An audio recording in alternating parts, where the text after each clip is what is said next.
মামি যদি জানতে পারে যে তোমার আমার সম্পর্ক চলতেছে, তো মামি তো ভুলে যাবে যে আমাকে উনি চিনত, সর্বনাশ হয়ে যাবে তখন। সর্বনাশ হবে সেটা তোমার মাথায় আসলো, কিন্তু সর্বনাশটা করলো কি?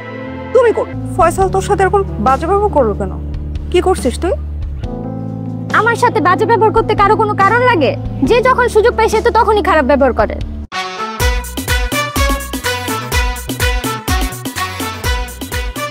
কি ব্যাপার, তুমি এইখানে কেন? আর তুমি বাসায় না গিয়ে সোজা ছাদে কেন আসছো?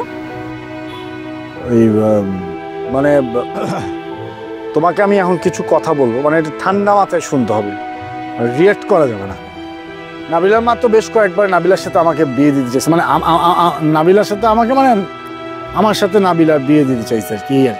মামির সাথে কথা বলছিল, মামিও তো বলে দিচ্ছে হ্যাঁ আপনি আগান, কোনো সমস্যা নাই, আমরা পাশে আছি। আগাচ্ছ?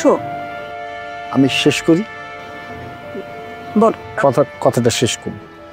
তো বিষয়টা হয়ে গেছে এরকম যে উনি হঠাৎ করে আমাকে ফোন করে আজকে আসতে বলছে। তো আমি আসছি, আমি ভাবছি অন্য কিছু একটা কথা বলবে। তো উনি বলে যে, কি বলে? কি বলে বলো? যে বাবা আমি চাই তোমার আর নাবিলার বিয়েটা হোক এবং তুমি নাবিলাকে বুঝাও। এবং তো আমি তো বললাম যে না, এটা তো সম্ভব না, এটা হইতে পারে না, আমি এইভাবে কখনো নাবিলাকে দেখি নাই।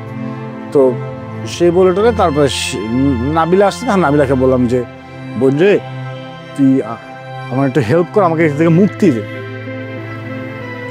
তো কি বললো তোমার বোন? কোন বোন? যে বললা বোন রে তুই এখান থেকে আমাকে মুক্তি দে, তো বোন না?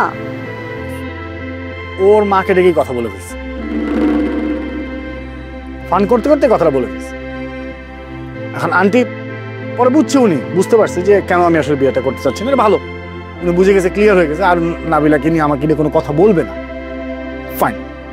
কিন্তু আমার ওনাকে বিশ্বাস হয় না।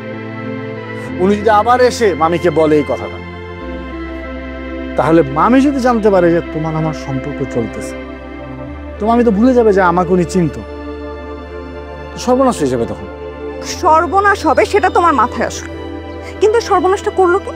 তুমি করো। আমি কোথা থেকে? তুমি কোথা থেকে মানে?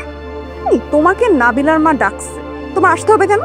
আমাকে ডাকলে আমি আসবো না? না আমি নাই, এত নাবিলা তোমার নাবিলার কাছে আসতে হবে, নাবিলার সাথে এত কিছু শেয়ার করতে হবে কেন? তুমি আমার কাছে আসতা, আমার সাথে শেয়ার করতা, তুমি আসার আগে আমাকে ফোন দিছো ফোন, আমাকে কিছুই জানাও না। মানে তুমি জানো আম্মা কি করতে পারে? আমাকে বাসা থেকে বের করে দিতে পারে।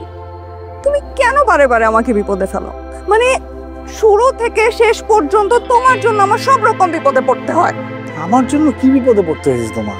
তোমার জন্যই তো আমার বিপদে পড়তে হয়। আমার জীবনটা এত বিপদময় বানাইছো তুমি। আমি? হ্যাঁ। আমি কি করলাম তোমাকে? আমি শহরে আসছি কেন? কার জন্য? ওরে ঝুমুর, মানে এইগুলো আমার দোষ। ইউনিভার্সিটিতে ভর্তি হয়েছি, তোমার ইউনিভার্সিটিতে ভর্তি হয়েছি, এগুলো আমার দোষ। এখন তুমি এই বাসায় আসছো কেন? ওই আন্টির সাথে দেখা করছো কেন? তুমি এই দেখাটা না করলে এই বিপদগুলোই হতো না। আর নাবিলা, কে বলছিল তোমার নাবিলার সাথে আগের পরিচয় থাকা দরকার কি ছিল? সবকিছু তোমার দোষ, সবকিছু তোমার জন্য হয়েছে। আমার না কিচ্ছু ভালো লাগতেছে না, পুরো মাথাটা ঘুরাচ্ছে। শোনো, তুমি এক্ষুনি যাও। কই যাব? এই বাসা থেকে যাবা, এই ছাদ থেকে সোজা সিঁড়ি দিয়ে নিচে নামবা, নিচে নেমে বের হবা। যেই তালায় যেই গেটই খোলা থাকুক, কোনো গেটে তুমি ঢুকবা না। প্লিজ যাও।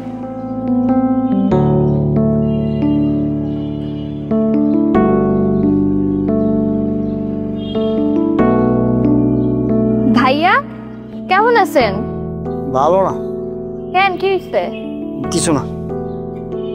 ও ভাই আমার সারান থাপড়ায় দাঁত ফালা দিবা, একদম সেন্স নাই। কখন কি বলতে হয়?